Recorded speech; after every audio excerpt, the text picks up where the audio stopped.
E aí, galerinha que segue a gente no Design Cafeinado, sou eu aqui, o Júnior Rocha, de novo com vocês, e dessa vez com um novo entrevistado. Agora o nosso entrevistado é o Jorge Rutherford. E aí, Jorge, tudo certinho, cara? Beleza, cara. Tudo bem, Júnior? Tudo ótimo. Muito trampo? Cara, bastante. Graças a Deus. Não posso reclamar, não. Essas últimas semanas até eu tô meio sem ritmo, porque eu vim de uma batida muito louca de muito trabalho do último feriado, né, até agora. Aí, tipo, uns 10 dias antes desse feriado agora deu uma reduzida.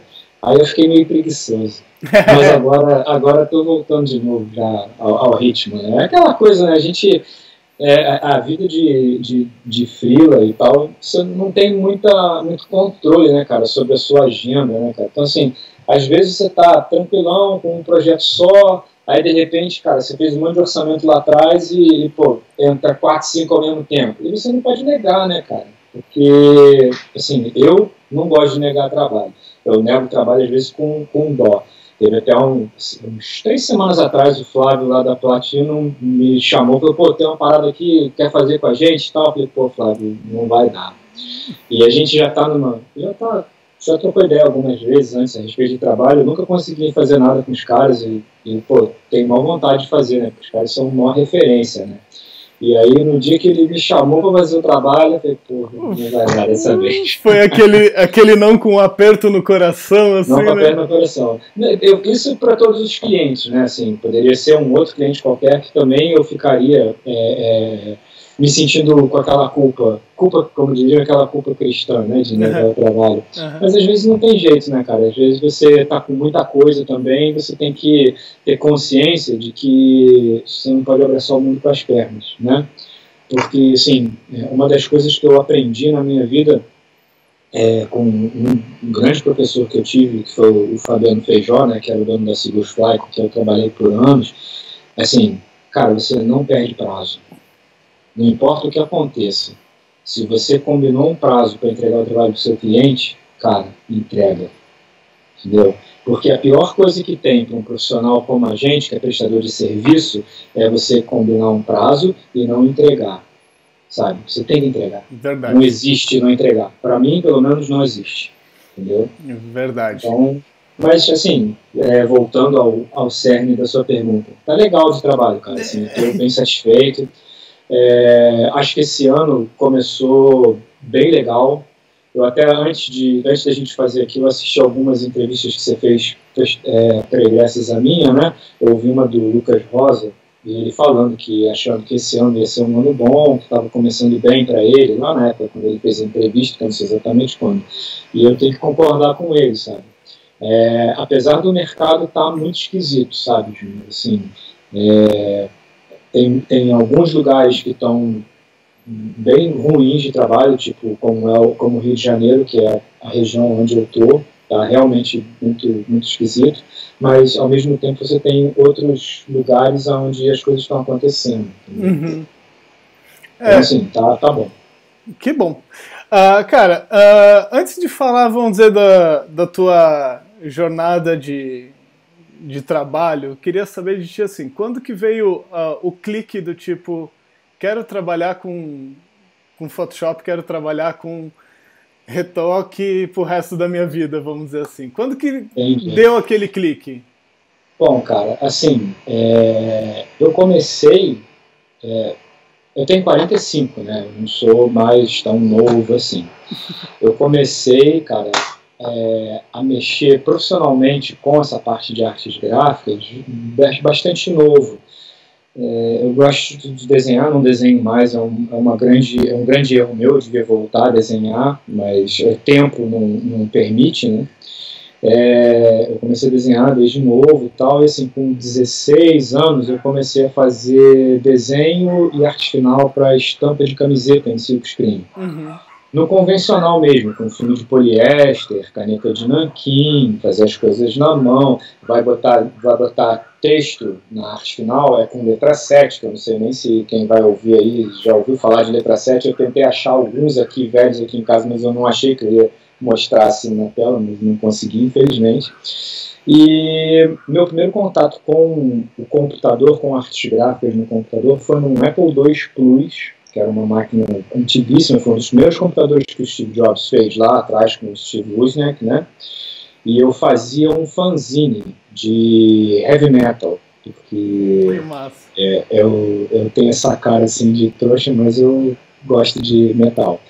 Então, assim, eu tinha um fanzine com os amigos, chamava Metal Friends Fanzine, e aí a gente fazia tudo na mão, né, cara? Assim, eu fazia os desenhos da capa e tal, e os textos das matérias eu diagramava num programa chamado Printshop, no Apple II Plus, e imprimia numa impressora matricial, que é aquelas impressoras, né, de fita. E aí eu cortava os quadrados dos textos e fazia um press-up numa matriz de papel, xerocava aquilo e fazia a revista a partir dali. Esse foi o meu primeiro contato com as artes gráficas, né? E aí depois, assim, eu comecei a me interessar mais, desenvolver, e trabalhei com uma agência pequena aqui na minha cidade, que é Teresópolis, que é uma cidade a 90 km do Rio. E aí eu tive o meu primeiro contato com o CorelDRAW, que eu acho que foi talvez a madrinha aí de muita gente, né? Todo mundo que começa a mexer com artes gráficas começa com CorelDRAW. E, por consequência, o Photoshop, que eu comecei a mexer na versão 2.0, se não me engano. Um troço assim. E aí, assim, a minha história é meio ao contrário, porque eu fiz faculdade depois de burro velho. Eu e também. pois é, eu já trabalhava, já ganhava dinheiro, tanto é que assim, eu estudei à noite numa faculdade chamada Faculdade da Cidade, no Rio de Janeiro. Eu sou formado em design. E eu trabalhava de dia, estudava de noite, né? E aí, na faculdade, eu conheci o Paulo Botelho, que é o dono do Estúdio Ícone, que acabou virando um grande amigo meu. Ele é meu irmão, eu considero ele como um irmão que a vida me deu. Assim. E o Paulo, na época, trabalhava na Burt, que era um fotolito, trabalhava à noite. E aí eu conheci ele porque a gente, na faculdade, um dia estava sentado assim, da aula, ele me cutucou e falou: pô, cara, você me faz um favor? Eu falei: claro, o que você precisa? Eu falei: não, cara, eu trabalho, eu tenho que sair antes do final da aula, você pode dar minha presença e tal, para eu não perder, ficar com falta? Eu falei: claro. Tal. E aí, dali a gente ficou amigo, fizemos a faculdade todas juntos, fizemos todos os trabalhos da faculdade, a gente fez sempre em grupo, eu e ele, entendeu?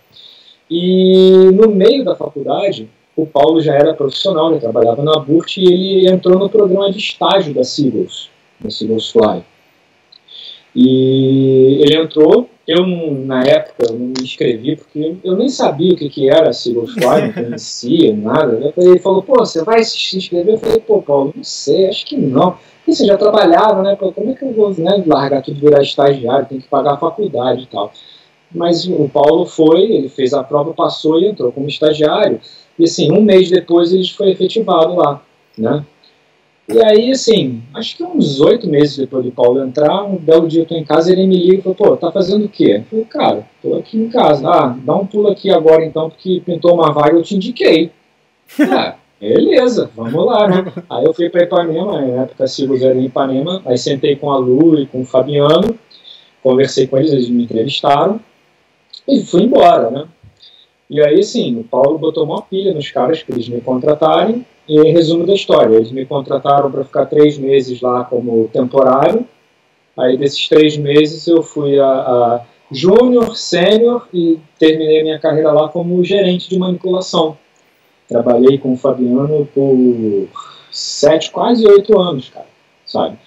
E aí foi aí que eu comecei com manipulação e ilustração para publicidade. Era um mundo que, assim, eu descobri, assim, sacou? Tipo, test crash, me jogaram de paraquedas lá no meio da parada, você tem que fazer, se vira, e aí eu fui, entendeu? Lógico que assim, contei sempre com a ajuda da galera que trabalhou lá comigo, que me ensinou muito, aprendi muito, né? E depois pude também compartilhar o meu conhecimento com várias pessoas que hoje estão aí muito bem no mercado, que trabalharam comigo enquanto gerente lá e tudo mais.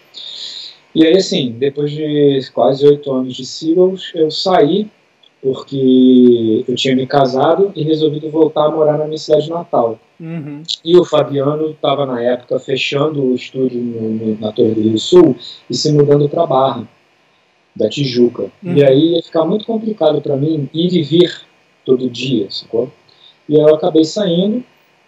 Depois que eu saí, eu trabalhei um tempo de casa, como freela. Depois eu montei um estúdio com um outro colega egresso de Sequels também por alguns anos, né? E depois disso eu voltei a trabalhar como freela, que é a situação que eu trabalho hoje. Hoje em dia, assim, eu não me considero muito bem um freela. Eu me considero meio que um diarista da ilustração. Por quê?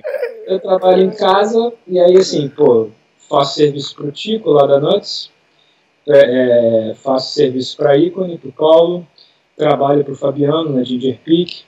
Tô nesse esquema aí, de vez em quando, né, aparecem outras coisas, tipo como esse que eu falei do Flávio lá, da Platina, que infelizmente não tive como pegar. Então, assim, eu trabalho sozinho e com todo mundo ao mesmo tempo, né? E a coisa de um ano atrás, eu fui muito feliz de ser convidado pelo Hugo, que foi seu entrevistado anterior, a participar do projeto dele, que é o Veil, né, que é um estúdio de retoque e ilustração, que foi concebido por ele e pelo chefe dele lá na Califórnia, e assim, ele me chamou para participar, eu abracei o projeto e estou amarradão, muito feliz e muito honrado também de poder participar, porque tem muita gente talentosa, né, trabalhando com a gente lá, tem o Falcone, Moreira, o Ciro, o André Caputo, o João, sabe? Pô, só nego fera, não sei nem o que eu tô fazendo lá, pra ser sincero, mas os caras, sabe, o Hugo me chamou e eu fiquei muito honrado, muito feliz. E hoje em dia eu posso dizer que eu assumo que, assim, como sendo minha casa lá, sabe? A Veio, assim, junto com os caras. Show. E aí é isso, tô nessa, agora eu vou dar meu perfil pessoal. Se eu estiver falando muito, você me corta, tá? Eu olhei. Tenho 45, sou casado, tenho uma filha de 16, que é grafiteira e quer fazer design também, e desenho e tal, Maria Luísa. Minha esposa faz boneca artesanal, ela trabalha aqui. Esse que você está vendo aqui é a parte de cima da minha casa, é um sótão onde eu montei o meu estúdio, metade é meu, metade da minha esposa. E eu estou nesse esquema de trabalhar de casa, totalmente de casa, já tem uns 5 anos. E, cara, assim, é um esquema muito bom. Eu posso dizer a você, Júnior, que hoje eu sou muito grato e eu me sinto um cara privilegiado, porque eu consegui, ao mesmo tempo, de qualidade de vida, né, junto com uma rotina de trabalho pesada, que você sabe bem como é que é, não é, né, a gente não é estrela do rock, nem ator de cinema, a gente rala igual peão. Photoshop Rockstars. Exatamente. Mas eu consigo, assim, equilibrar minha vida, sabe? Ter qualidade de vida, estar com a minha esposa, com a minha filha e ter os momentos fora trabalho. Entendeu? Mesmo sendo um cara meio workaholic, enfim. Cara,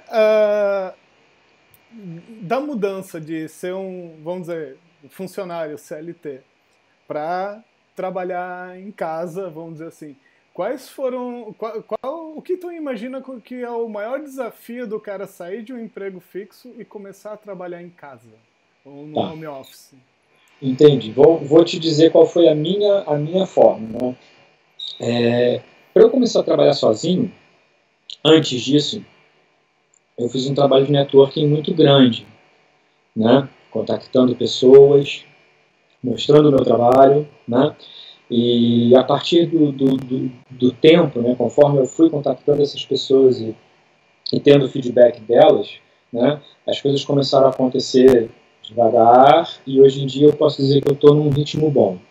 O que eu penso? Uma pessoa que está entrando no mercado hoje, tá?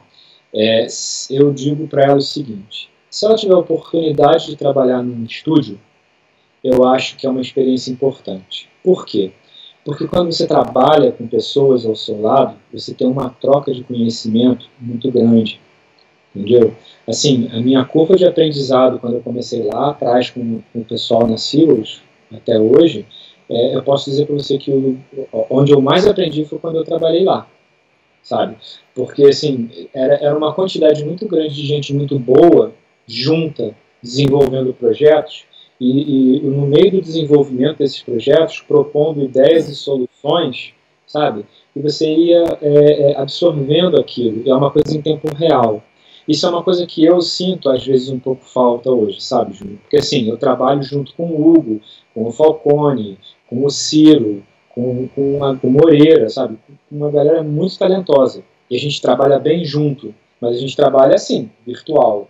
Eu estou aqui, o Moreira está lá no Nordeste, o Falcone e o Ciro estão mais perto no Rio, o Hugo está na Califórnia.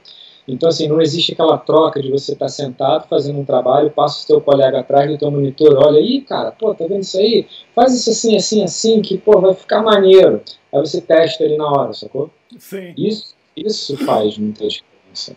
É uma coisa que eu vi, por exemplo, essa semana que eu fui lá na ícone visitar o Paulo lá no estúdio novo, aí tem uma galera lá, né, o Cauê, o Diogo, que estão lá retocando junto com o Paulo, estavam lá fazendo umas imagens, e o pessoal do 3D veio para abrir uma imagem lá de um render e tal, e a gente discutiu umas coisas tipo, pô, e se a gente abrir o passe de render no Lightroom, de repente, será que não rola ele ter o mesmo controle que teria de se abrir um arquivo RAW e tal, sabe? Esse tipo de troca, cara, é muito legal, porque você sempre está aprendendo, entendeu? Eu não posso chegar para você sentar aqui na minha cadeira, assim, e falar, não, eu sou o grande mestre. Não, cara, eu não sei nada, eu sou como qualquer um aí. O cara que está começando, ele tem um pouco menos de conhecimento. Eu talvez tenha um pouco mais de malandragem para resolver as coisas de forma mais simples. Mas eu não posso dizer para você que eu sei tudo. Não posso dizer para você que, pô, eu não tenho mais o que aprender. Tenho sim, todo dia. E não só com os caras melhores do que eu, não. Os caras que sabem menos que eu também têm para me ensinar, sabe? Então, isso eu sinto falta, dessa troca. Agora, dando lógica nesse raciocínio, eu acho que assim, o cara que está começando, se ele puder começar trabalhando com alguém, eu acho que é muito bom, porque ele vai aprender muita coisa, não só do software, porque o software é só uma ferramenta, entendeu? Acho que mais importante do que você saber todos os atalhos do Photoshop é você saber a base, né, que a base vem do desenho, a base vem da fotografia, a base vem de artes, a base vem do relacionamento com o seu cliente, a base vem da sua postura no mercado, entendeu? O cara aprender isso. Depois que ele tiver uma base legal disso e tiver trocado bastante com as pessoas que trabalham com ele, aí sim, cara, corre atrás, vai buscar o teu caminho. Se também não for o perfil do cara, porque tem gente que, cara, gosta de trabalhar em algum lugar, né? Tem gente que não tem o perfil de, porra, passar a mão num telefone, ligar para um art buyer que você nunca falou na vida e falar, ô fulano, tudo bem? Meu nome é fulaninho de tal, eu sou ilustrador e, pô, você podia mostrar o meu trabalho para você. Tem gente que não consegue romper essa barreira, né? Isso é uma coisa difícil. Eu digo porque eu sou um cara que tive que lutar com isso para poder, sabe, passar a mão no telefone e fazer que chama de cold call, né? Você ligar para uma pessoa que você nunca falou na vida, cara. Se apresentar, vender o teu peixe, vender o teu trabalho, entendeu? Isso para mim no início foi muito duro. Depois eu fui aprendendo que, assim, o não eu já tenho, sacou? A pior coisa que pode acontecer é o cara falar, pô, obrigado, mas não me interessa. Isso eu já tenho. Se o cara gostar e quiser trabalhar comigo, é vantagem para mim, né? Então, assim, acho que tem todas essas etapas que você tem que galgar na sua vida até você chegar ao ponto de que você é meio que autossuficiente, assim, no sentido de, pô, eu consigo captar o trabalho, administrar o meu dia a dia, realizar o trabalho e entregar o que o cliente está esperando. Sacou? Saquei. Acho que esse é o esquema. Experiência. Falei demais. E outra coisa que eu acho que é o desafio, e eu enfrentei isso quando eu montei o meu, é conseguir administrar o seu tempo do tipo não ser vadio demais por estar trabalhando em casa e também não ser workaholic demais a ponto de perder a liberdade que tu lutou tanto para conquistar. Exato. Isso aí é uma linha muito tênue e é muito difícil de você achar o ponto de equilíbrio. Eu vou dizer para você que eu hoje não diria para você, ó, Júnior, eu sei exatamente como equilibrar. Eu não sei. Você vê, olha só, foi feriado na quinta-feira, não foi? Isso. Na quarta-feira de noite, um cliente me ligou. Aí falou, pô, cara, a gente está numa concorrência aqui para entregar um trabalho na segunda-feira. Aí ele me mandou o layout, um troço, cara, complexo pra caramba de fazer. Era layout ainda, mas mesmo assim a ideia do cara era complexa de ser executada. Queria saber com você se dava para você pegar aqui comigo, fazer de hoje para amanhã, não sei o quê. Eu falei, cara, de hoje para amanhã não dá, isso é muito complexo, mas a gente pode se organizar, fazer ao longo do final de semana e eu te entrego no domingo à noite. Fechei com o cara agora, meia hora antes de falar contigo, sacou? Então, assim, a gente vai terminar a entrevista, eu vou baixar arquivo e começar a preparar o material para montar, para entregar pro cara no domingo. Aí você para pra pensar, pô, vai perder o final de semana? Sim, vou perder o final de semana. Sabe por quê? Estrategicamente, para mim, é importante. É um cliente meu que é parceiro de muitos anos, sacou? E, assim, é um trabalho que é legal, que vai talvez me dar a possibilidade de, se ele ganhar a concorrência lá na frente, ele fazer o trabalho comigo e eu ainda ganhar mais uma grana. Não estou fazendo de graça, porque isso é uma coisa que eu falo para todo mundo aí, um conselho de amigo, tá? De experiência minha. Nunca faça favor. Sabe por quê? Ninguém dá valor ao favor. O cara quer fazer uma peça de cane para você, com você? Faz. Cobra o teu custo operacional. Mas não vai de graça. Não vai de graça porque esse papinho de, não, vamos fazer, porque depois eu vou te passar trabalho. Cara, mesmo que o cara passe trabalho, ele não vai compensar.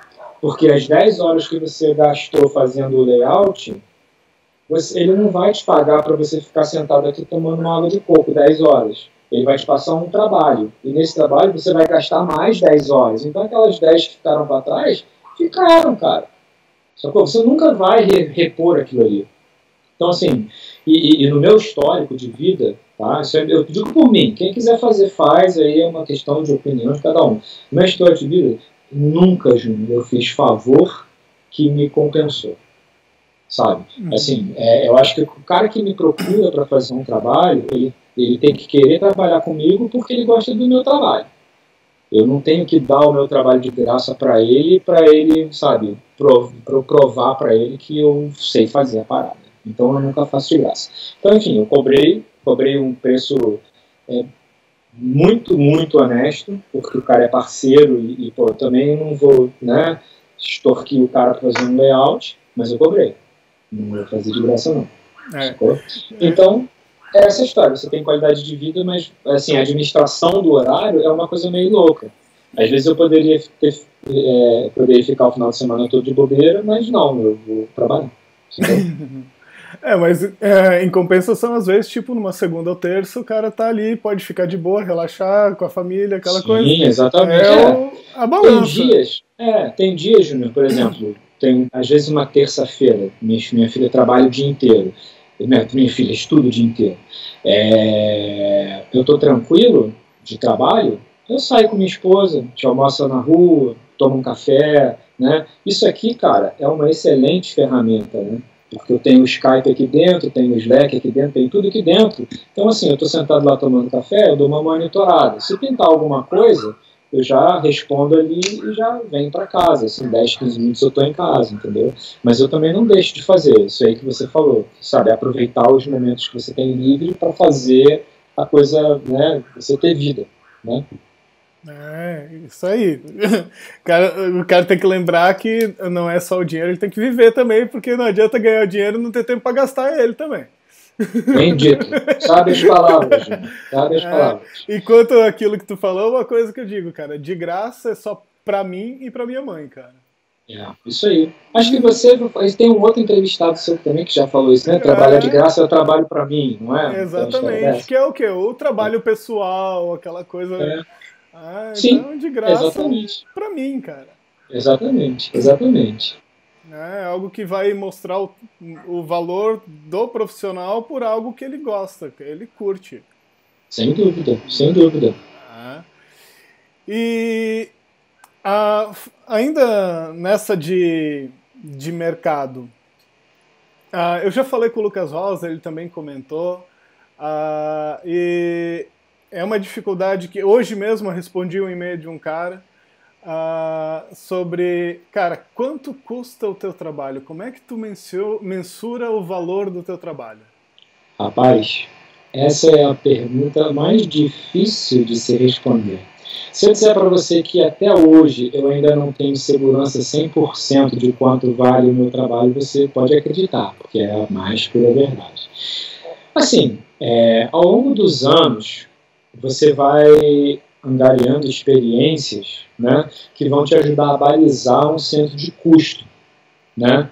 Então, assim, baseado nessas experiências pregressas, você consegue ter mais ou menos uma receita de bolo e aí você chega no que seria, em tese, o valor da sua hora, né?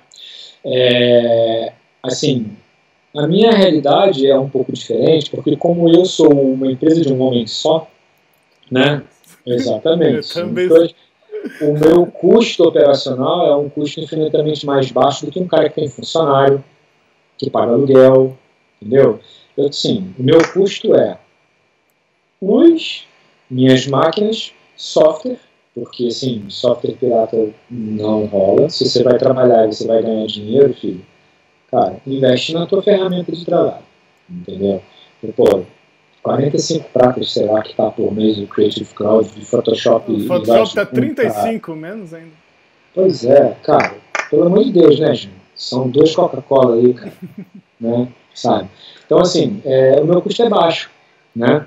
Mas nem por isso também eu cobro muito baixo para prostituir o mercado, porque eu sei que, assim, em determinadas situações, eu estou concorrendo com um cara que tem uma estrutura, que tem funcionário, sabe?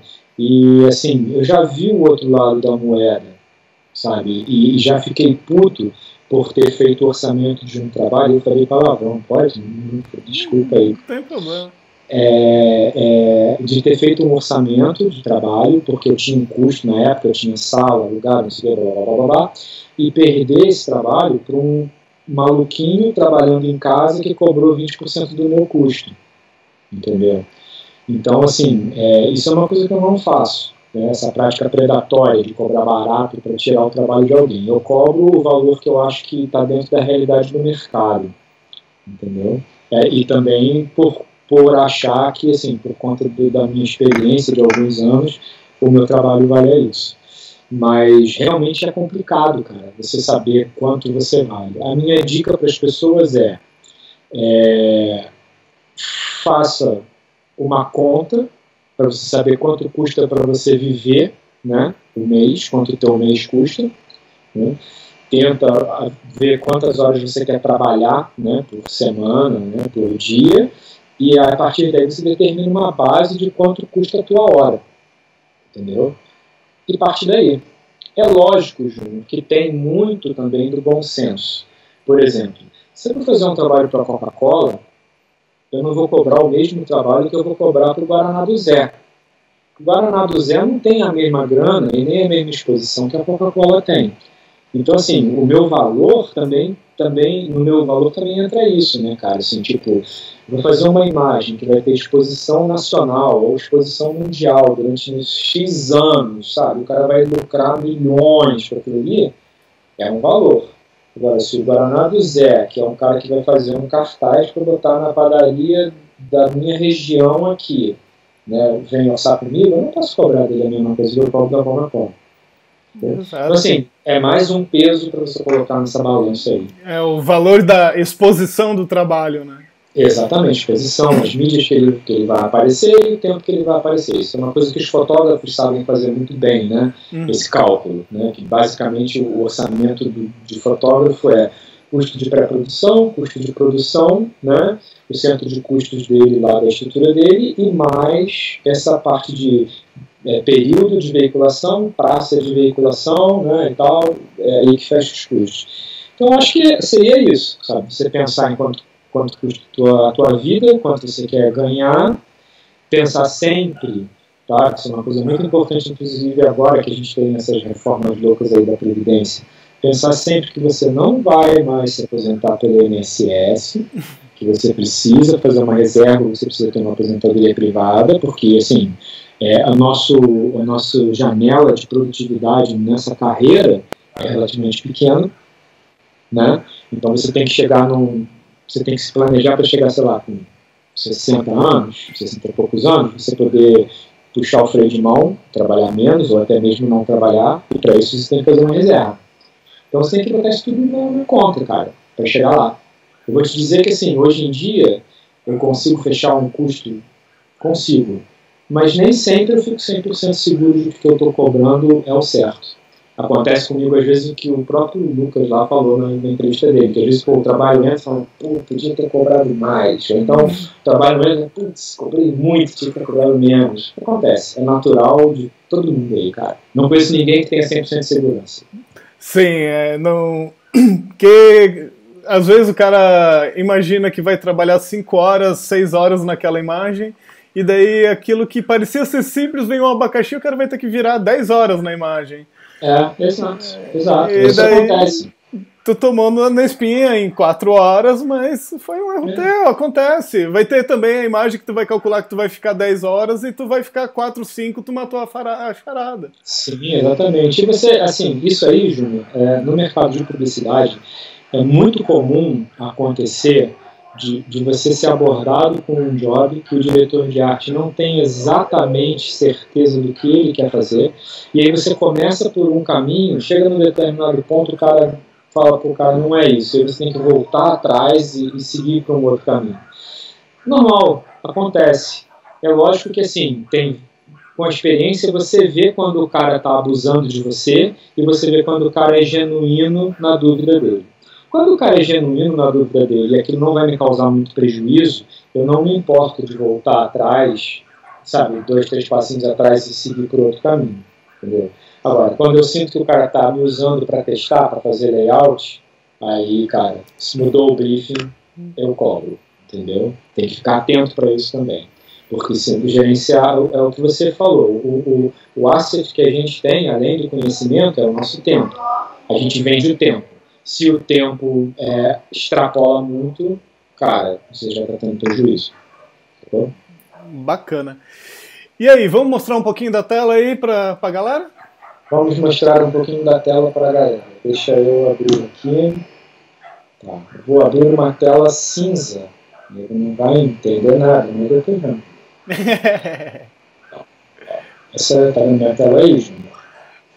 Esse trabalho, esse trabalho, isso é um projeto pessoal que eu fiz. Eu vou ligar a versão final aqui. É um projeto pessoal que eu fiz que começou meio por acaso. Isso foi um final de semana que eu estava de bobeira, aí minha esposa estava dando uma descansada e tal, eu sentei aqui no computador e comecei a futucar no Shutter, e aí achei essa foto desse carro, falei, pô, maneiro, vou fazer isso aqui virar outra parada como estudo. Uhum. E aí comecei a pesquisar o que eu faria com essa imagem. Comecei a olhar paisagens, uma série de coisas, e falei, pô, tá aí, vou botar esse carro em cima de uma montanha com neve. Separei uma penca de assets, né, e comecei a rascunhar e tal, e esse aqui foi o resultado final que eu cheguei. Mas eu vou mostrar para vocês aqui exatamente do que é composta essa imagem. Isso aqui é a primeira parte do meu background. Tá meio esquisito, porque tem coisa que aparece por cima, e como isso aqui é um projeto pessoal, eu não me preocupei muito em deixar muito limpinho. Uhum. Né? Isso aqui foi composto, cara, por algumas imagens. Né? Começou com essa daqui, que é uma imagem de Shutter. Deixa eu abrir ela aqui. Estou meio perdido, né? Aqui no exatamente nessa frente. Essa aqui é a imagem inicial, tá vendo? Uhum. E aí, a partir dela, eu fui mascarando as coisas, né, e usando o que eu queria aproveitar. E aqui tu aproveitou fundo. Ela mais do que uma vez até, né? Mais do que uma vez, porque como ela era só pro fundo, né, e assim, eu ia botar o carro aqui no meio, essa parte daqui da imagem, né, você não veria do lado de cá e vice-versa, né, esse lado aqui você não veria do lado de lá. Por isso que eu aproveitei dessa forma, porque, assim, uma coisa que o João lá, o Brito, falou, cara, você não tem que inventar a roda, sabe? Se você quer fazer um pôr do sol, acha uma imagem de pôr do sol, acha uma pessoa que esteja fotografada no contraluz.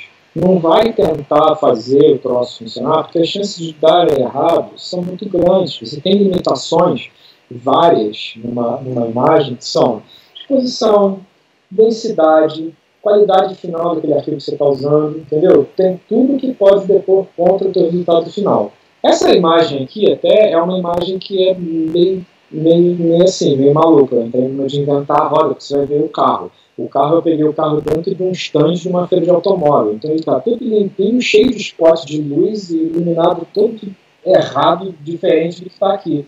Mas isso aqui é uma coisa que eu fiz, pessoal, e também como exercício, para tentar chegar nesse resultado com um asset nem tão bom assim. Uhum. Enfim. E aí, cara, eu tenho lá o céu, né? Adicionei mais uns elementos ali no céu para a gente ter um pouquinho mais de interesse e comecei a trabalhar na parte do primeiro plano, botando pedra, né? Que é uma outra foto aqui, ó, pedra que eu usei ali também na mesma luz, né?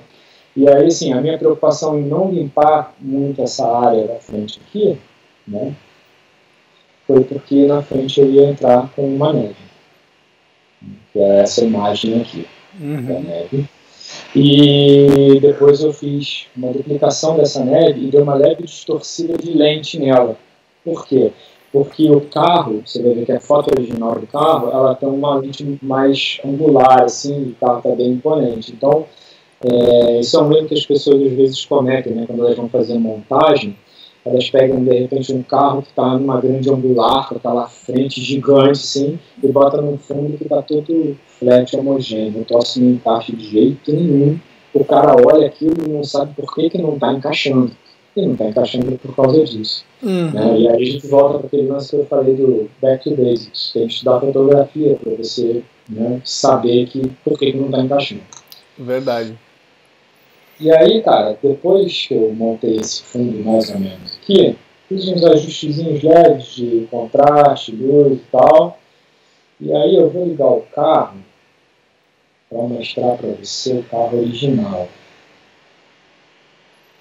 Você vai ver que ele é bastante diferente do resultado final. Esse é o carro. Ele está dentro de um salão do automóvel. Esse branquinho aqui é uma neve que eu pintei. Eu não sei onde ela está ligada, mas eu não sei mais onde ela está. Isso é normal. Aquele retoque que o cara faz no final, no meio do caminho ali, que ele nem lembra daqui. Não, ela definitivamente está separada, tá? Porque eu nunca pinto em cima, eu sempre preservo. Mas eu não sei por que ela está aparecendo. Acho que é por isso. É por isso. Pronto. Uma máscara lá em cima. Então esse era o carro, né? E aí eu propus isso aqui para mim meio como um estudo e como um desafio, justamente de fazer o carro que está dentro de um salão do automóvel, num ambiente totalmente limpo e estéril, né? Colocar ele dentro de uma paisagem, como se ele tivesse, né, efetivamente sido dirigido até lá, pilotado até lá, né?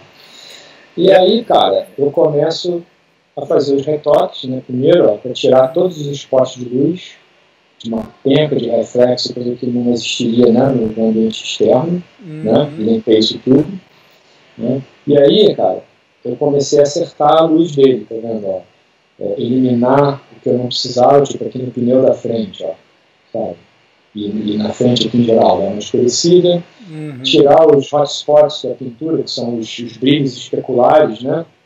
Para ele ficar mais difuso, porque como no ambiente externo ele só tem uma luz, né, que é o sol, então não faz sentido ter uma porrada de spotzinho, né, uma luz só, né. Aí fui mexendo no gancho, né, mexi no cabo do gancho e tal, e aí eu comecei a ir acertando a luz dele, né, e mexendo nos detalhes. Eu não sei se está indo muito rápido. Não, e até assim, tá tranquilo. E até para quem estiver olhando, cara, isso daí que ele tá fazendo, a maior parte é healing e clone stamp para ir maquiando, não é nenhuma ferramenta mirabolante. Eu esqueci dessa parte de falar da ferramenta. Né? Deixa eu até duplicar, vou duplicar um layer aqui com um arquivo novo. a gente vê até o que é. Eu confesso esse aqui, eu não me lembro, mas está aqui, ó, normal, 100%. Isso aqui nada mais é, ó, isso aqui é a grade da frente do carro. Isso é um paint over, eu pintei por cima, sabe? Com brush, eu tenho uns brushes aqui que eu faço, tal, preservando textura e tudo mais, e pintei para eliminar as luzes. Não tem mistério, não é nenhum truque sensacional, né? E aí fui tirando, né, todos os white spots ali, né? Botei um grão por cima. Acho que esse grão tá só nas coisas que eu pintei, tá vendo? Porque a foto tem uma textura. A partir do momento que você pinta, mesmo você preservando a textura, você não tem a textura exata. Exato. Então o que eu faço? Eu capturo um grão de uma área de tom médio da foto e transformo ele num pattern e aplico por cima para eu ter a mesma textura em cima do que eu pintei. E aí vai ficar mais crível, por assim dizer, né? Certo. Aí, ó, reflexo nos vidros, né? O carro está no ambiente de montanha, então o reflexo tem que ser de montanha, né? Acertei lá a cor do reflexo, né? Fui mexendo na luz e tal, como ela se comportaria, né? Porque o que acontece? Esse carro está na neve, então, se ele está na neve, a parte de baixo aqui é branca e vai funcionar como um rebatedor gigante, né? Então a tendência é a parte de baixo do carro ficar mais clara, vai receber um rebatimento de luz intenso, né? Então você tem que observar isso e ajustar de acordo com o ambiente que você vai colocar a imagem, né? Aí o reflexo dianteiro do carro, dei uma trabalhadinha nele, né? Fui aplicando tudo com curva, tá vendo? Não tem nada demais, os reflexos são físicos, são fotos mesmo, eu botei lá, só apliquei a máscara, tá vendo? Para parar e botar na área que eu quero, né? Depois eu fiz uns ajustes leves para acertar assim, luz, que ainda estava estourado aqui no cano de descarga, né? E saturação, né? E aí, cara, tem uns layers aqui, que eu não sei se eu vou ligar ou não, porque o que acontece? Eu fiz essa imagem, quando eu terminei ela, eu mandei para umas pessoas, mandei lá e dentre elas mandei para o PP, que é um grande amigo que trabalha na Recon, né? E o PP faz carro. Então eu mandei para ele, pô, dá uma olhada aí e tal, o que você acha? Ele falou, pô, cara, tá maneiro, mas você podia mexer nisso. E aí, assim, eu tô no meio do processo de mexer nas coisas que o PP falou, mas eu ainda não consegui mexer. Então tem layer aqui que estava desligado, que eu tinha desligado há 2 meses atrás para mexer, e não estava mais mexendo, esqueci. Então provavelmente eu tô ligando coisa aqui que não era para ligar, mas eu não entendo. Tudo sem problema. Aí acertei luz de para-brisas, aí mexi nas sombras aqui, ó. Porque o que acontece? Como esse carro ele estava dentro do salão, ele não tinha a sombra projetada nas partes dele, né? Então eu fiz essas sombras, né, na mão para eles ficarem, para ele ficar mais crível. Deixa eu ligar a máscara lá embaixo de novo, para ele ficar recortado já dentro do contexto, né? E aí eu dei uma desaturada na lataria e mexi no tom dela. E aí veio um Dodge Burnzinho de leve, ó, para fazer uns brilhos e tal saltarem mais, né? E o último Selective Color para dar uma leve ambientada. E o que tu prefere nesse caso ali, que nem essa grade superior ali do carro deve ter sido um saquinho, vamos falar assim, recortar. Tu prefere fazer no patch, fazer na máscara e direto no brush? O que tu prefere? Cara, casos e casos. Normalmente, assim, um carro como esse, eu recorto no patch. Porque é mais rápido. Porque, de repente, o tempo que eu vou levar para refinar um canal... Quer ver? Vamos dar uma olhada no canal dele. Eu nem lembro como é que tá. Vamos dar uma olhada no canal dele aqui. Deixa eu duplicar ele aqui para um arquivo novo. Que a gente olha com mais tranquilidade. Ó, por exemplo, vamos pegar o canal aqui, né? Red, Green e Blue. Eu não tenho nada com contraste definido, tá vendo? Assim, o trabalho que isso aqui ia me dar para eu puxar um canal, eu faço o PF. O PF é mais rápido, nesse caso. Mas existem algumas situações em que o canal, para você fazer seleção, é mais rápido, e também mais recomendável. Por exemplo, coisa de uns 10 dias, assim, eu recortei um morango, a fruta, né? Poderia recortar com PEF? Poderia. Mas como o morango foi fotografado num fundo neutro, eu fazendo pelo canal, eu consegui pegar uma série de detalhezinhos, imperfeições e nuances da fruta que eram interessantes para mim, para a seleção, que eu não pegaria com o PEF. Porque com o PEF você tem sempre a tendência de simplificar as coisas, né? Então você às vezes perde aquela característica orgânica da imagem, sacou? Mas no caso, isso aqui é um carro, né? Não tem nada de muito orgânico, é melhor fazer no PF que você resolve mais rapidamente.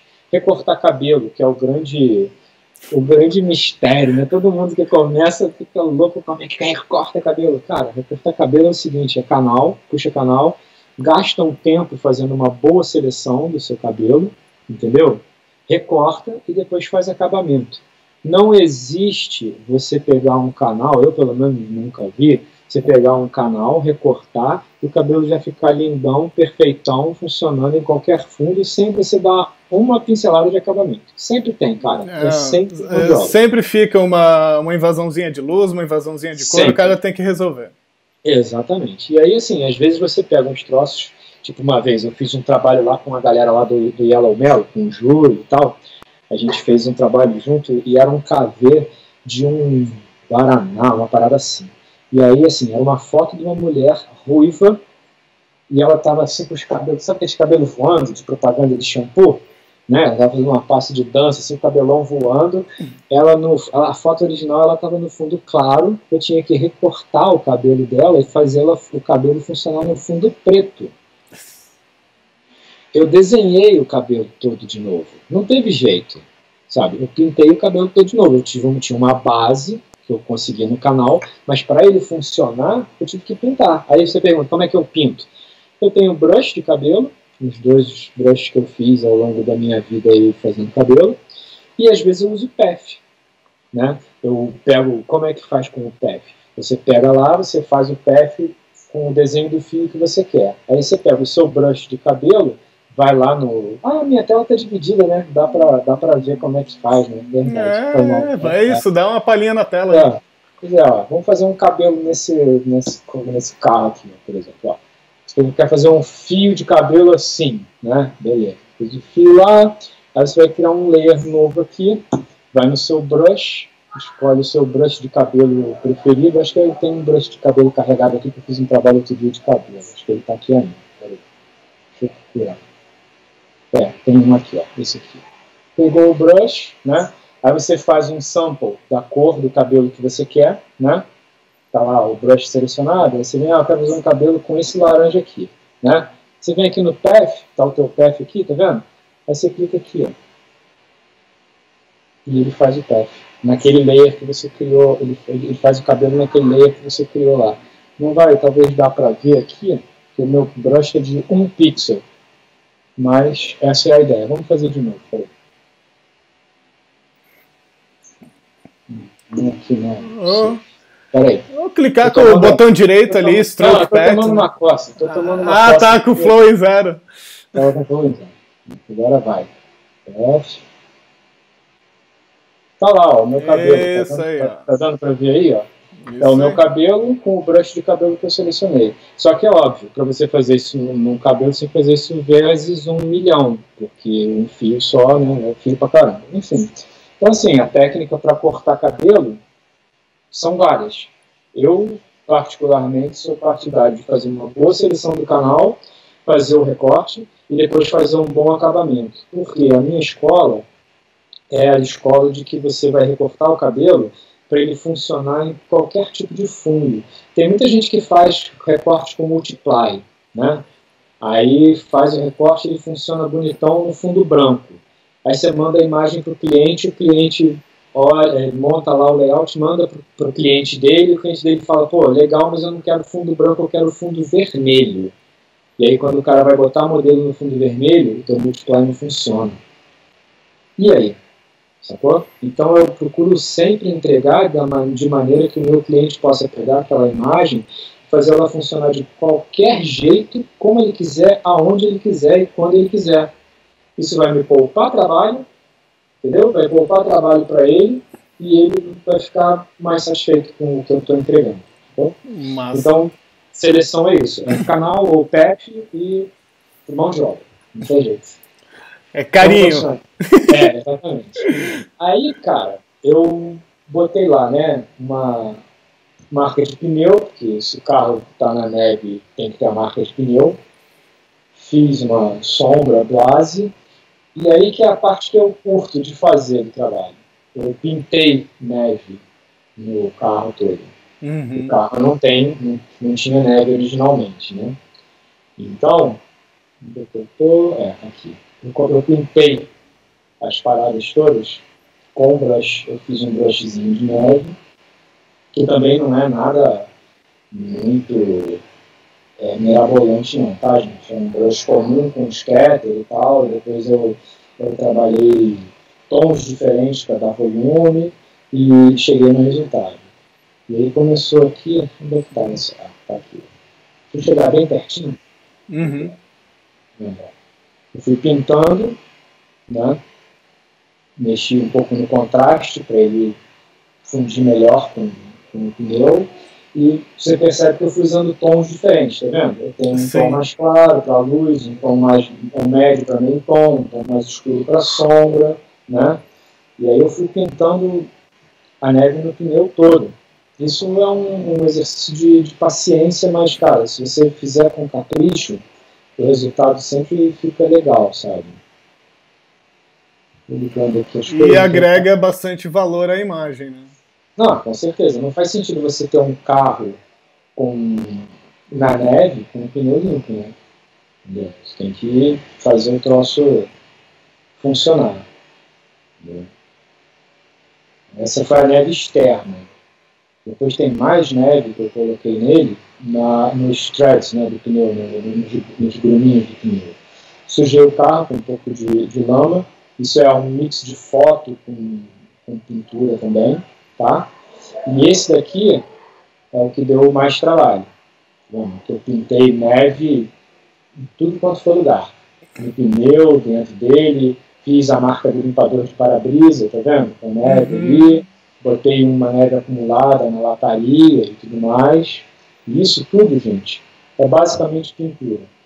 Tá? Se vocês verem aqui o meu arquivo, deixa eu ver onde é que começa isso. Aqui, ó, eu tenho um layer de cor de sombra da neve, um layer de highlight da neve, vendo? Outro layer de highlight, e depois eu compus em cima disso umas cores e tal para equilibrar. Mas se você olhar dentro da minha máscara, vamos de 100%, essa é a minha neve. Nada mais é do que uma cor sólida. Tem um Layer Effects aqui, que é um Bevel Emboss, só para ele dar um pouquinho mais de volume além da história. E pintado com um brush que eu tenho aqui que faz scattering e difunde as paradas. Tá? Nada demais. E aí você olhando de perto, você vê que é pintado, mas se você olhar a imagem composta, né, um zoom razoável, essa imagem não sei nem qual o tamanho que ela tá. Eu acho que ela tá com 11.000, né? Esse meu monitor aqui, sei lá, é 24, tem 2.000 e pouco de resolução. É um tamanho bem bom, você olha e fica crível. É ilustrado, obviamente, mas é crível. É crível. O objetivo foi o exercício mesmo de ilustrar, sabe? Sim, claro. E mesmo assim, num anúncio de página dupla, ainda não vai ficar grande o suficiente para a pessoa perceber que é pintura e não a neve. Talvez até em mídias maiores, porque o que acontece, cara? O grande lance da ilustração é você usar técnicas para enganar quem está vendo. Entendeu? Exato. Então, assim, o cara que é um ilustrador talentoso e hiperrealista que pinta água, por exemplo, se você analisar criticamente, minuciosamente, a pintura da água versus uma foto da água, você vai perceber que uma coisa é pintura e a outra não é. Mas se você não tem a referência naquele momento, você olha a pintura da água e você não tem uma foto de água do lado para você comparar, Cara, você olha e você entende, né? Você fala, pô, caramba, isso é água. Cara, cumpriu o teu objetivo, né? Que é fazer com que a pessoa que está vendo perceba o que você fez ali, compreenda, sacou? Então, assim, o grande lance da ilustração é esse. É você primeiro, dirigir o olhar do espectador na composição do jeito que você quer, né? Assim, na narrativa, por exemplo, nessa imagem aqui, quem é o hero da imagem? É o Jeep. Então, assim, a narrativa ela tem que se direcionar para ele. Ele é o foco principal da parada. Mas você está contando uma história. Nesse caso aqui é uma imagem simples, não tem nem muita história para contar. Mas a história aqui é o quê? É o carro que subiu a montanha de neve, está parado no topo da montanha ali, no visual, não sei onde está o dono do carro, ele está por ali, e o cara chegou ali com o jipão dele, sacou? Então, isso que é importante na ilustração, tanto na ilustração convencional quanto na ilustração digital. Você entender de storytelling, né, para você poder fazer uma narrativa legal na sua imagem, né, entender de composição, para você fazer o troço ficar agradável visualmente, né, e fácil de ler, né, e você conseguir mostrar o que você quer mostrar. Você quer mostrar neve, então você tem que, né, ilustrar a neve de forma que a pessoa olhe e fale, pô, não, ali o pneu do carro está sujo de neve. Se olhou perto, é uma pintura, mas passou a mensagem, sabe? Saquei. É isso. E aí depois, no final, deixa eu voltar aqui, né, no meu arquivo, eu fiz mais uns ajustes finos de luz, né, para ambientar. E fiz um leve desfoque aqui no primeiro plano, não sei se dá para perceber na divisão da tela aí, mas eu fiz um leve desfoquezinho para dar um pouco mais de sensação de profundidade, né? Fiz um sharpzinho bem de leve e esse últimozinho, esse vibrance aqui, só para dar um pouquinho mais de contraste. Essa imagem não é a imagem final, como eu te falei, depois que eu conversei com o PP, eu mudei um pouco os meus conceitos e estou mexendo na imagem, mas ainda não tive tempo de mexer. O resultado final que está postado no meu site é esse daqui, que é bem mais saturado, tá vendo? Uhum. Eu estou voltando para uma coisa mais saturada justamente porque o PP me sugeriu, pô, cara, eu acho que fica mais maneiro se você deixar entrar a cor mesmo e tal. Aí eu estou no meio do processo de mexer. Mas essa aqui é a versão final. Deixa eu deixar aqui na tela, um pouquinho maior para a galera ver. Pronto. E é isso. Aí, assim, quer fazer uma pergunta sobre o processo? Cara, não... Deixa eu primeiro olhar. Dá aquela... Por mais que eu já vi no Behance, eu lembro quando tu postou isso no grupo do Creative Class, quando tu estava fazendo ainda a parte da ilustração da neve na roda, acho que tu chegou a publicar alguma coisa. Acho que sim, não me lembro. Aí, agora aquele tempinho para cara dar aquela degustada. Uhum. Uma vez eu fiz uma marca para um cliente. E daí, quando fui apresentar a marca, eu fiz a defesa da marca, como a gente está acostumado a fazer e tal. Ela olhou, cara, eu nem sei se a marca ficou tão boa quanto eu achei, mas foi a primeira vez que alguém me explicou o conceito de um trabalho que fez para mim, a primeira vez que alguém sentou do meu lado e disse, significa isso e o porquê de cada coisa. Eu disse, é diferente quando o criador te explica os porquês dele em cima de uma arte, né, cara? Sim. E quando você tem essa visão do criador, porque às vezes a pessoa olha isso aqui e eu digo, algumas pessoas pensam em Photoshop, pensam em imagens mirabolantes, praticamente impossíveis, e na verdade o que eu mais curto do Photoshop é você conseguir fazer isso, que é fazer uma imagem que poderia ter sido um clique. Sim. Isso é uma coisa legal, com certeza. Eu também curto isso, sabe, Júnior? Eu gosto dos trabalhos pirotécnicos também, mas eu acho que os trabalhos mais simples, às vezes, são muito mais complexos de fazer. Exato. Porque qualquer mãozinha um pouquinho mais pesada, tu já destoa do todo. Tu tem que ir na sutileza da coisa. Sim, tem menos coisa acontecendo, então é mais difícil você distrair o espectador. Quando você tem uma coisa muito mirabolante, tem muito detalhe, o cara se perde na análise crítica, ele só vê o conjunto. Não tirando o mérito, porque, cara, o trabalho pirotécnico também é complicado de fazer. Sim. Mas é mais fácil de você se safar no resultado. Entendeu? Mais fácil de se safar. Às vezes joga uma camada ali em overlay em cima que mata todas as imperfeições. Exatamente.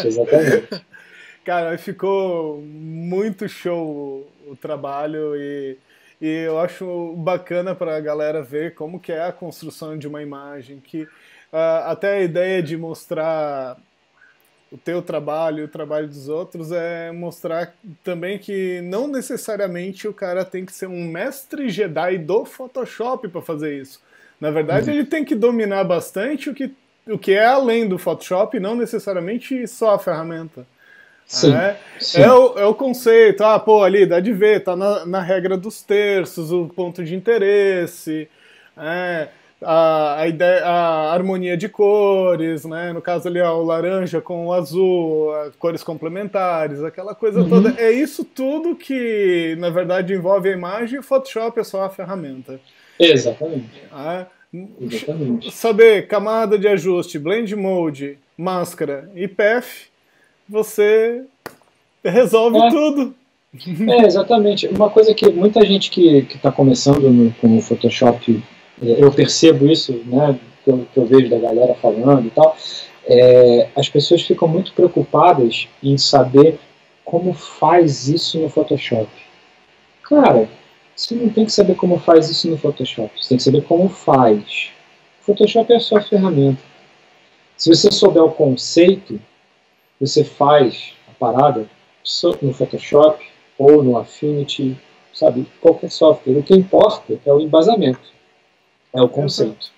Se você não entende do conceito, você vai virar só um cara que é apertador de botão, sabe onde está cada ferramenta ali e tal. As pessoas têm que entender que o Photoshop ele deriva de um laboratório analógico de fotografia. Isso que a gente faz hoje no computador, as pessoas faziam antigamente na mão. Sabe como? Com pintura, né? Com recorte de filme, montagem na mão, né? E refotografia e uma série de coisas. Por isso que eu acho que é importante, cara, você aprender a base. Né? O software é legal você saber? Claro. Quanto mais você for proficiente no software, melhor você vai ser, né, para resolver as coisas com rapidez.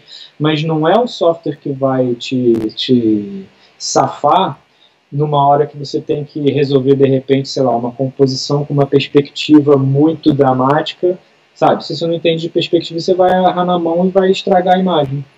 Exatamente, o software não sabe o que é criatividade, o software não sabe o que é conceito. Eu digo, cara, o software não sabe nem o que tem ali. Sim, exatamente. O software é só uma interface para você mover os elementos e fazer com que eles obedeçam a ordem que você quer colocar. Sacou? É isso aí. Então, mas diga lá, você quer fazer alguma pergunta do trabalho? Quer perguntar alguma coisa a respeito de outro trabalho? Eu vou ver se eu acho alguma coisa aqui. Tem uma parada que eu fiz muito maneira um tempo atrás com o Diego Maricato. Conhece o Diego Maricato? Sim, já vi trabalhos dele. Então, ele está lá na Light Farm, ele é um amigo muito querido. A gente fez uma vez, cara, não foi nem publicado, mas eu vou mostrar para vocês, um trabalho que é basicamente 3D e pós-produção. Eu tenho que ver se eu acho ele aqui. Deixa eu parar de dividir a tela. Não, a gente vai conversando e eu procuro na minha bagunça aqui e a gente Cara, e os teus trabalhos? Tu publica estritamente só no Behance ou tu usa outras redes também para publicar? Cara, Casa de Ferreiro Espeto de Pau, né? Eu deveria ter o meu site já no ar, mas eu não tenho ele no ar ainda porque eu não tive tempo de montar. Entendeu? Mas eu prometo a você que em breve eu vou colocar um site meu no ar. É importante, cara. É uma boa ferramenta de divulgação. Mas eu fico mais ou menos relaxado e confortável com isso, por enquanto, porque assim, o Behance ele atende bem, né? Ele atende bem. entendeu? As pessoas têm o Behance, ele virou uma ferramenta de divulgação muito poderosa. Eu lembro quando ele começou, há muitos anos atrás, não sei se você pegou o Behance desde o início. Você chegou a pegar o Behance desde o início? Peguei desde o início. Que você, para entrar, tinha que ter convite, lembra dessa história? Que era assim? Eu nem sabia que o Behance existia. Aí, na época, eu estava na Seagulls ainda, com um amigo que é diretor de arte, trabalhava na Macão, o Pedro Scandiani, me mandou um convite, e eu aceitei e entrei, comecei a postar trabalho. Tem um trabalho meu lá, que está lá, sei lá, mais de 10 anos, bem mais do que isso. E eu vi, cara, nos últimos anos, um crescimento exponencial do Behance, né? Todo mundo hoje usa, todo mundo conhece, e ele é uma ferramenta, cara, que me possibilitou fazer bons contatos. Para você ter uma ideia, eu fiz contato com o Glenn Taylor, que é dono do Taylor James, né? Através do Behance. Ele viu meu trabalho, gostou, me perguntou se eu topava fazer um teste para ficar no esquema no rol de freelas deles lá. E foi através do Behance. Depois eu acabei travando mais contato com ele pelo LinkedIn, a gente de vez em quando troca e-mail e tal, e tudo mais assim, foi pelo Behance. Assim como vários outros trabalhos que vieram para mim pelo Behance. Então, assim, eu sugiro a quem está começando, que quer montar um portfólio, divulgar, usar o Behance sim como ferramenta, porque é uma ferramenta bem legal, cara, sabe? Funciona bem, mas é só o que eu estou usando por enquanto. Eu não estou usando o site ainda porque eu estou com o meu domínio pago. Eu paguei no início do ano por 2 anos e ainda não botei nada lá, nem placeholder tem, tá? É só o domínio lá. Mas eu vou fazer o site, que é importante. E agora tem esse lance da Adobe, né? Você poder fazer na plataforma deles, do Creative Cloud. Eu tenho que parar um tempo para aprender a mexer e fazer, porque é importante. É bacana. E até no caso ali do Behance, eu digo, cara, e até como pesquisa de referência, né, cara? Tu tem acesso a uma galera. Eu digo, cara, tu quer se sentir um bosta, saber que tu não sabe porra nenhuma. Entra no Behance, que daí tu descobre que tu tem muito pra aprender, tu tem muito que melhorar. E não é algo que é pra te deprimir, é algo pra te mostrar, tipo, cara, se tu estudar um pouquinho mais, tu pode chegar mais longe, tu pode fazer melhor, tu pode... Sem dúvida, sem dúvida. Eu acho que, assim, serve como estímulo, né, pra você se inspirar, cara. E assim, até mesmo para efeito de estudo, uma coisa que eu acho legal, assim, quem tá começando, é que, assim, pega uma imagem que você acha maneira, tenta replicar como estudo. Não para postar, né, porque não tem valor nenhum, não é uma coisa original sua, mas para você tentar, né, aprender um pouquinho sobre como o cara pensou aquela composição, sobre qual foi o processo que ele usou para chegar naquela imagem final. Tenta replicar aquilo ali como estudo para você, entendeu? Enquanto você não tem uma ideia original sua. Também é uma boa forma de você estimular o estudo, se pode, né? E também para fazer networking, cara, porque através do Behance você conhece muita gente, você se expõe, né, como profissional, isso é uma coisa bem legal. Eu achei o trabalho aqui, se quiser eu vou abrir aqui para você. Mostra aí, vamos ver. Deixa eu fechar o... Esse é um trabalho, cara, que eu fiz para prêmio, que não saiu, já tem, sei lá, deixa eu ver. Esse arquivo é de 2016, de maio de 2016, tem mais de um ano. Eu fiz com o Diego Maricato. Ele estava entrando na Light Farm na época. O Diego é um amigo querido, assim, a gente, engraçado, né, como são as coisas da internet, a gente conhece as pessoas sem conhecer, né? Ele é amigo e a gente sempre se falou só por Skype e tal, ele morava em Campinas, agora ele está no Rio, eu para marcar com ele para a gente se encontrar, a gente ainda não conseguiu. Mas aí pintou essa ideia, né, um diretor de arte conhecido, que tinha essa ideia aqui para fazer essa imagem para prêmio. É uma imagem sobre reciclagem, tá vendo? Tá. E aí a ideia do cara era assim, você separar o seu lixo, o que é orgânico vai para um lado, o orgânico vai para o outro, né? E aí o conceito era, separe seu lixo, eles não nasceram um para o outro. E aí é uma casca de banana dançando com uma lata de refrigerante, né? Nesse trabalho aqui, o 3D todo basicamente é do Diego. Eu fiz só esse lettering aqui de metido, porque falei com ele, Diego, vamos fazer junto, você é o cara do 3D, mas deixa eu fazer esse lettering aí, cara.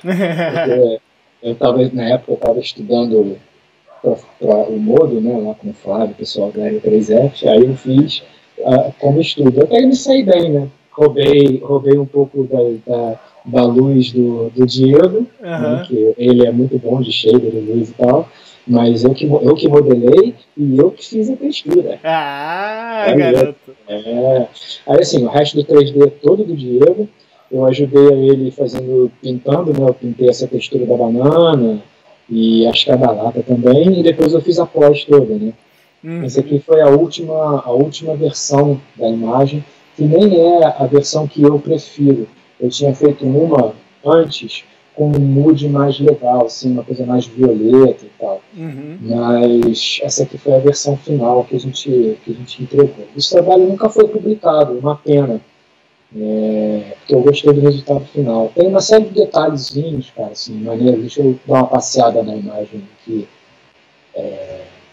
Zoom maior para vocês verem. Tipo, ó, lá no sabão, tá vendo? Tem bolinha de sabão saindo, tem um reflexozinho de luz, um glint aqui de luz da lua e tal. É uma coisa fantasiosa, né, Júlio? Não é para ser uma coisa realista. Então a gente pode dar uma abusada, né? Abusando nos brilhos, abusando na luz. Né? Aqui dá para vocês verem de perto ó, a textura da banana. Eu pintei o mapa e depois o Diego, ele é muito bom de shader, né, cara? Ele chegou nesse resultado aqui com os materiais que ele colocou e o mapa, né? E aí, assim, tem uma série de preocupações de detalhe dele também, tipo, você vê, ó, tá vendo isso aqui, essa tripinha aqui da banana? Sim, aqui? Uma fibra da banana caída no chão, cara. Isso aqui é dele, cara. Isso é 3D, isso foi ele que fez, não fui eu que coloquei no Photoshop não, sabe? Cara. Então, assim, um esmerozinho com detalhes, sabe? Essa fibra, esse pedacinho da fruta aqui, essas coisinhas, sabe? Caindo, né? Você vê, ó, textura da lata. As ranhuras na lata, tudo. Na lata. Esse aqui é todo meu, por isso que tá ruim. A parte ruim do 3D, esse aqui é o meu, que é a madeira e tal, entendeu? E aí, assim, em cima desse trabalho do 3D aqui, tem uma série de coisas rolando também. Esse daqui eu não vou me lembrar muito bem também, porque já tem muito tempo, tá? Não, mas a gente chega lá. Como que eu monto os meus arquivos? Né? A lógica que eu sigo é sempre a seguinte: toda a parte estrutural eu faço primeiro e depois eu faço cor. Por quê? Se eu tiver que mudar a estrutura, eu estou com ela separada da cor. Eu posso mudar à vontade, o máximo que eu vou ter que fazer é consertar uma máscara ou outra. Agora, se você começa, por exemplo, você pega um cara, você bota o cara lá, aí você fala, não, ele está muito claro, vou contrastar. Aí você contrasta. Aí por cima, só ali tem uma espinha ali, vou tirar. Aí você vai, bota no meio e carimba. Cara, a partir do momento que você carimbou em cima daquela curva ali embaixo, você já amarrou o teu arquivo. Entendeu? Então, assim, bota o cara, limpa ele todo, trata ele todo, depois você faz a cor dele. Entendeu? E procura sempre se preocupar com o seguinte, principalmente quem vai trabalhar para agência de propaganda. Se o cara te pede um anúncio de página dupla, como você falou, faça o anúncio de página dupla, mas tenta fazer pelo menos mais de 20% de imagem para cada lado. Por quê? Aquele anúncio hoje é um anúncio de página dupla, mas ele pode virar um anúncio de página simples daqui a 2 semanas. E aí, se você entregar o formato cravado, de repente o cara não vai conseguir dar corte para encaixar numa página simples. Entendeu? E isso é ruim, porque dificulta o trabalho do cara na agência. O cara na agência está te contratando para resolver o problema dele, não para criar um problema extra. Exato. Sacou? Então, assim, muita atenção a isso. Uma coisa que eu tenho muito cuidado também, esse arquivo aqui nem está muito, eu sempre nomeio os meus layers, né? Porque é importante que as coisas estejam organizadas dentro do seu arquivo, entendeu? Esse é o passe de build, né, como ele saiu. E aí depois, cara, a gente vai montando. Esse aqui foi um outro passe com uma outra luz que o Diego fez, né, completando ali o fundo, né, para dar o acabamento, para não ficar faltando pedaço. A mesma coisa aqui para o lado direito, né, ambientando ali. E aí depois eu faço os retoques estruturais, né, no fundo. Aqui deu uma carimbada ou outra, ali está selecionado, vocês veem onde que eu carimbei, né. E aí, reflexo da lua, no chão. E aqui foi o passe da banana separado, que ele fez para mim, para aplicar uma outra textura que depois a gente fez, né? Porque essa daqui tá muito preta, tá vendo? Uhum. Aí o doutor já falou, não, você tá muito preto, vamos fazer um negócio mais claro. Aí foi esse, né? Aí fez alguns retoques estruturais, mexi no topo da banana, aí que é legal mostrar como entra também na parte de pós-produção, para você fazer com que a coisa fique mais real, você mesclar o 3D com foto. Isso aqui foi como saiu do 3D, tá vendo? Certo. Não tá muito real, né? Então o que eu fiz? Eu achei uma foto de banana e comecei a montar o topo da banana mesclando com foto para chegar no resultado final lá em cima, né? Isso é uma coisa que a gente usa muito em pós de 3D, você mesclar o que saiu do 3D com coisas reais, né? A bunda da lata, a gente fez um outro passe também para eliminar aqueles reflexos e ter mais controle. Depois foi ambientando aqui com luz. O Diego fez um passe de Ambient Occlusion, que é... Deixa eu mostrar para a galera o que é um passe de Ambient Occlusion. Eu sou metido, eu não entendo nada de 3D, tá, gente? Eu falo só porque te falaram que era isso, né? Esse é o passe de Ambient Occlusion, que a gente usa para reforçar as sombras, né? Dar um pouquinho mais de volume para as paradas. Depois, quando você entrevistar, o Diego Maricá é um bom cara para você entrevistar também, recomendo. Cara, gente boa e saca muito de 3D, ele vai ensinar direito e vai poder falar para todo mundo aí que você falou besteira. Show. E aí, assim, passe de Subsurface Scattering. O que é Subsurface Scattering? É aquela coisa... Sabe quando você liga uma lanterna na sua orelha, que você, o miolo da orelha fica meio vermelho? Sim. Aquilo é o Subsurface Scattering. Vários retoques na banana, ambientação, né? E fiz um rim lightzinho nela, para fazer uma luz de lua mais chamaná.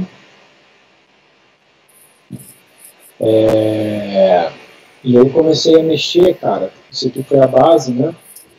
Comecei a mexer em alguns outros detalhes do fundo e acender um pouquinho o rosto, né, por assim dizer, o rosto da banana. Aqui com a máscara ligada dá para vocês verem melhor como é que ficou o topo da banana com a foto. Ficou muito legal. Vendo? Ele fica mais real, porque você juntou o elemento fotográfico, aí aparecem uma série de imperfeições e sujeiras que seriam possíveis de fazer no 3D, com certeza, mas que iam dar muito trabalho de serem executadas, porque, como é que eu vou dizer? Você teria que entrar muito no detalhe, né, cara, no modelo, né, para fazer aquela coisa com resolução e tudo mais. Então, na foto você resolve mais rápido. Aí a gente trocou a lata, fizemos uma arte nova da lata, mudamos um pouco na luz, fez uma vinhetinha, uma borda para trazer um pouquinho mais de interesse aqui para o centro da imagem, né? Fiz um desfoque na lateral, separado, também, para ter controle.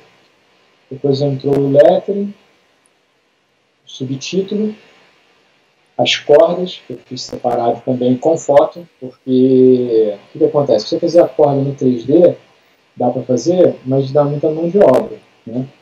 Então, fazendo com foto, você já chega de cara num resultado mais crível, sujeira e tudo mais que no 3D dá para fazer, mas dá mais mão de obra, né? Aí eu fiz esses brilhos aqui, mas depois eu deixei muito exagerado, tá vendo? Sim. Na lata, aqui, que eu acabei desligando. As bolinhas de sabão lá atrás no sabãozinho. Dei uma leve mexida no tom da bancada aqui na frente, ó. Vai ficar um pouquinho mais quente. Mexi na luz aqui do lado de cá, para não ficar tudo azul, né? Fiz uma luz mais amarela aqui desse lado para ficar mais interessante, né? Mais rico. Aí forcei um pouquinho a oclusão lá atrás para ter mais volume. Acendi o meio para chamar a atenção. Fiz um glowzinho na banana para ficar uma coisa fantasiosa, né? É um segundo glowzinho na banana. né? Show. E a bananinha em si, esse aqui mexe na base dela, uma curvinha geral, aí fiz um dodge burn de leve, no final, em cima de tudo, só para puxar um pouco mais de detalhe, tipo aqui, ó, olha o braço da banana ali, ó, Uhum. deu uma acendidinha, né? Detalhezinho. Aí isso aqui é o mood final, né? Que também não tem nada de mistério. O contrastezinho, ajuste de tom, o grão, e foi. Ficou assim o resultado. Entendeu? Isso aqui é legal, só para a galera ver assim, como é que funciona a integração do 3D com a manipulação. Uhum. Porque assim, o papel da manipulação no 3D, no meu entender, é fazer o quê? É sujar o trabalho do 3D. Porque o 3D ele sai sempre muito limpo, muito estéreo, né? Sim. Então, a partir do momento que você joga ele no Photoshop e trabalha, bota textura, bota sujeira, faz um paint over por cima dele e tal, você faz com que a imagem em si fique mais crível. Esse aqui não é nem um exemplo muito ideal para realismo, porque é uma coisa fantasiosa.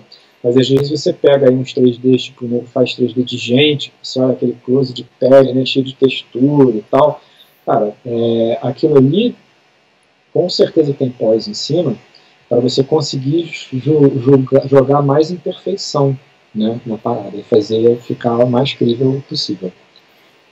Entendeu? E vamos dizer, claro, isso aqui foi um job pessoal de vocês dois, mas no teu... não foi nem pessoal de nós dois. Isso aqui foi um job comissionado por um diretor de arte que era foi prêmio. Comissionado. Ah, tá. Foi comissionado, Entendeu? enfim. Só que ele nunca saiu. Nunca saiu. Ah, tá. Saiu.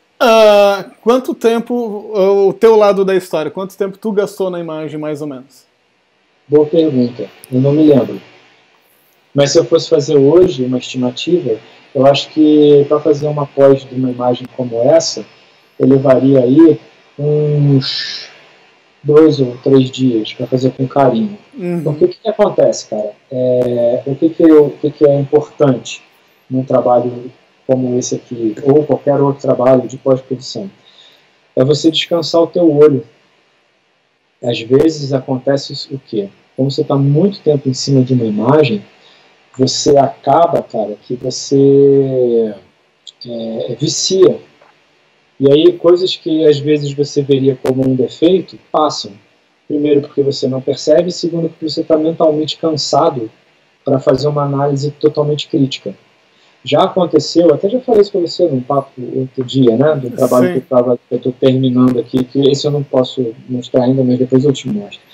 Que eu comecei o trabalho, eu trabalhei o dia inteiro em cima da imagem, fui dormir no dia seguinte, eu acordei, eu joguei tudo fora e comecei de novo, do zero. Entendeu?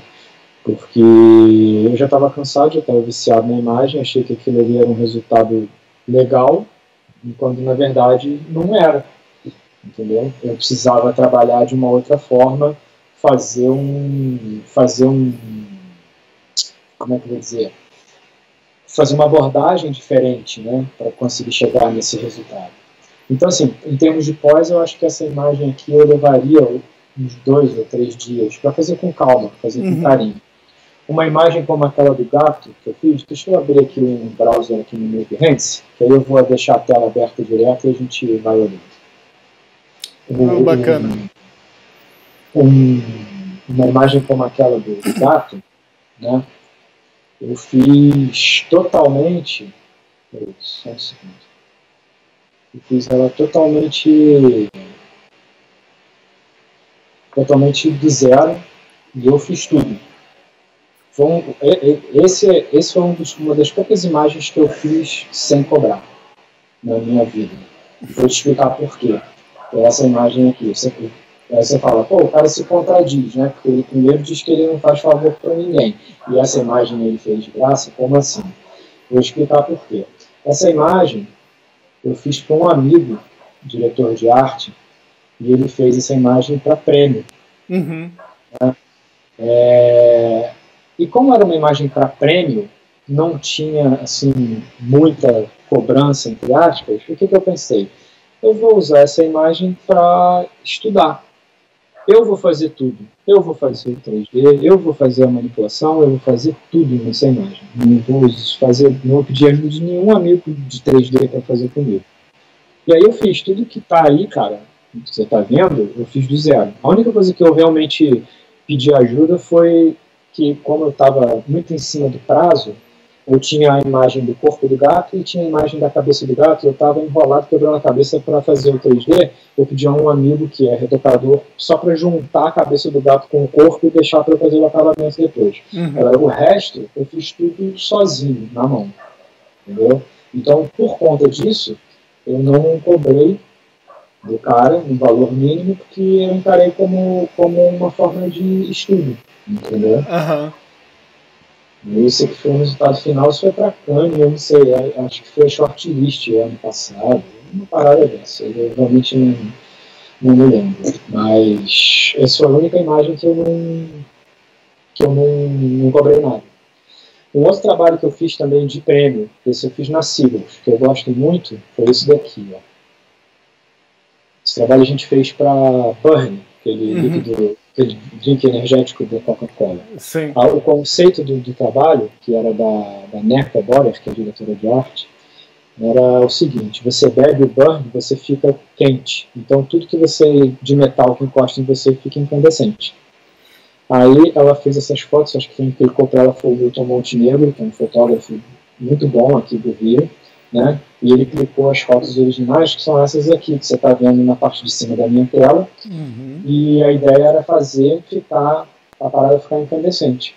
E aí isso aí apareceu um dia lá, apareceu tipo numa quinta-feira lá na Seagulls, o Fabiano com essas fotos. Eu olhei na tela dele e falei, pô, Fabiano, maneiro, sei o que é. Ele, não, isso aqui é um favor planeta e tal, um negócio de prêmio. Ele me explicou a história. Aí eu falei, pô, cara, deixa eu fazer. Aí ele falou, beleza, mas tem que entregar na segunda-feira. Eu falei, tá bom, eu levo pra casa, faço no final de semana, você não precisa nem me pagar a hora extra do final de semana, porque lá eles sempre pagavam, né? A gente trabalhava no final de semana, eles pagavam religiosamente na segunda-feira em dinheiro as horas que você trabalhou. Eu falei, você não precisa nem me pagar, deixa eu só fazer. Aí eu fiz pra diversão. Que massa. Sentei um sábado à tarde em casa, com uma cervejinha do lado e fui fazendo.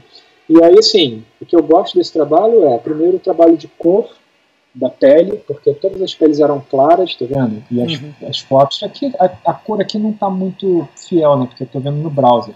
Mas é toda uma pele clara, e eu fiz as peles ficarem com esse tom chocolate aqui, e fazer o lance do incandescente, tá vendo? Botar o piercing com o foguinho lá, né, do incandescente, botar o brinco incandescente, botar o outro piercing aqui incandescente, e o de umbigo também.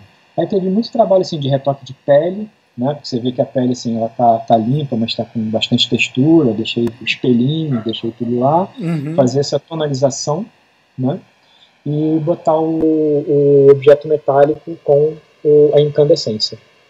Tá? Esse é um trabalhinho que eu gosto bastante. Foi um trabalho que me rendeu bastante fruto no Behance também. A partir dele eu consegui alguns trabalhos de freela depois, porque a galera viu e gostou e comentou. Tem algum outro assim que você gostaria de ver? Assim? Não, cara, vamos dizer assim, eu queria ver tudo, mas também a gente tem uma limitação de tempo também, dos dois lados. Você tem um job para fazer também. Eu não quero cortar muito o teu tempo. Pode desligar o compartilhamento um pouquinho aí de tela só? Pronto, foi. Diga lá. Então, cara, o que eu queria era te agradecer realmente por ter tirado esse tempo para trocar essa ideia, para abrir o teu cafofo para a galera entrar e conhecer um pouquinho do Jorge, conhecer um pouquinho do teu trabalho, que é um trabalho muito bacana. Tu é um dos profissionais brasileiros que eu respeito muito o trabalho, respeito muito a pessoa, desde que eu te encontrei pelas internet da vida e vi o teu trabalho. E queria agradecer novamente por esse tempo, por essa oportunidade, velho. E fico aqui, deixo aberto aqui para suas considerações. Se quiser vender o teu peixe também pode ficar à vontade. Como é que a galera entra em contato contigo? Ele não tem site ainda, mas ele vai fazer. Mas tem o Behance, tem o Behance. Isso aí. Mas então, cara, pô, eu que agradeço muito aí pelo convite. Fico muito feliz de ter a oportunidade aí de compartilhar um pouquinho. Fico honrado também de você dizer que eu sou um profissional assim e tal. Obrigado. Fico feliz de saber que eu sou considerado dessa forma. E assim, é o que eu sempre falo pra galera, assim, eu tô no mercado, eu não tenho concorrente, eu tenho amigos, entendeu? Assim, muita gente que tá junto comigo aqui, faz trabalho junto, às vezes faz trabalho separado e tal, e o que eu acho legal dessa história é isso, assim, sabe? Eu conheço todo mundo se conhece, se ajuda, e é um mercado muito, muito unido, que eu percebo, assim, pelo menos as pessoas com quem eu tenho convívio, né? Tanto de trabalho quanto de trocar ideia. Mais uma vez agradeço a você, espero que tenha falado pouca besteira, né? tenha contribuído de alguma forma. Sim, quem quiser olhar o meu trabalho pode dar uma olhada lá no Behance, eu tenho no LinkedIn também. Tem algumas pessoas que às vezes me pedem amizade no Facebook. Assim, eu às vezes demoro a aceitar porque eu sou meio lesado com essas coisas, mas eventualmente eu acabo aceitando. De qualquer maneira, se você quiser falar comigo, você pode me mandar uma mensagem, eu sempre respondo. Tem algumas pessoas que às vezes mandam imagem para dar uma olhada, dar um toque, dizer o que eu acho e tal. Pode mandar, fica à vontade. Eu não sei se eu consigo responder tão rápido quanto as pessoas gostariam, mas eu sempre respondo. E é isso, cara. E eu acredito que, assim, para você ser feliz na sua profissão, você tem que fazer o que você gosta. Para você ser bem colocado, bem sucedido profissionalmente, você tem que ter postura profissional, né? E você tem que respeitar os outros, se dar o respeito, e mais importante de tudo, Júnior, seja sempre gentil com as pessoas. Sempre gentil com as pessoas, sabe? Porque o cara que está começando hoje, ele lá na frente, ele vai ter a posição dele no mercado, entendeu? Então, assim, se você for uma pessoa legal, você ajudar as pessoas, você tratar as pessoas bem, você ser educado e gentil, você só vai receber isso em troca. E eu acredito nisso. Posso estar errado, mas até agora a vida está me mostrando o contrário. Já dizia o ET, né? Be good. Exatamente, cara. Exatamente. E é isso, cara. Pô, brigadão mais uma vez. Espero que seja bom aí para quem assiste, quem quiser ver e curtir. Se quiser falar comigo, fica à vontade para entrar em contato. Tá bom? Show! E aí, galerinha? Então, ó, curtiu? Gostou do papo? Compartilha o vídeo, curte o vídeo, segue o canal, segue o blog Design Cafeinado, acessa lá o Behance do Jorge, que tem muito trabalho legal. E ele, dentro do possível, vai responder quem perguntar coisas para ele na internet, como ele já falou. Eu também, às vezes eu demoro um pouco também, mas eu acabo respondendo todo mundo. Afinal de contas, nós não somos nenhum rockstars ou Photoshop rockstars. A gente tem que trabalhar, ganhar vida como todo mundo. E valeu, muito obrigado, cara, novamente. E continuamos nos falando. Abraço. Valeu, João. Até mais.